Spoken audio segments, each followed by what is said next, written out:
আসসালামু আলাইকুম। একটি শোক সংবাদ। আজ সকাল ঠিক 11:30 ঠিক এই ঘাটে একটা বাচ্চা পানিতে ডুবে মারা গেছে। ইন্না লিল্লাহি ওয়া ইন্না ইলাইহি রাজিউন। ছেলেটি হাফিজি পড়তো। এই ঘাটলায় সকালবেলা গোসল করতে এসে হঠাৎ এখান থেকে পড়ে ঠিক এই মাঝামাঝি স্থানে ডুবে মারা যায়। ছেলেটি আমাদের এলাকার পরিচিত একটি ছেলে, আমাদের হাসান মামা এসরোড নির্বাসী হাসান মামার ভাগিনা এবং আবুলের ভাগিনা।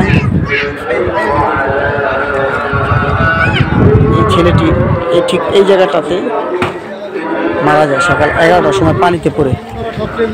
এই সেই স্থান, এই সেই ঘাট, এই ঘাটে। তো সবাই ভালো থাকবেন। ছেলেটির জন্য আল্লাহ যেন তাকে ব্যস্ত নসিব করে, তার পরিবারের শোক সইবার ক্ষমতা দেয়। তার মার একটি ছেলে, সেই ছেলেটি আজ চিরবিদায় নিয়ে না ফেরার দেশে চলে গেল। এই সেই ঘাট, যে ঘাটে কেড়ে নিল এই ছেলেটির প্রাণ।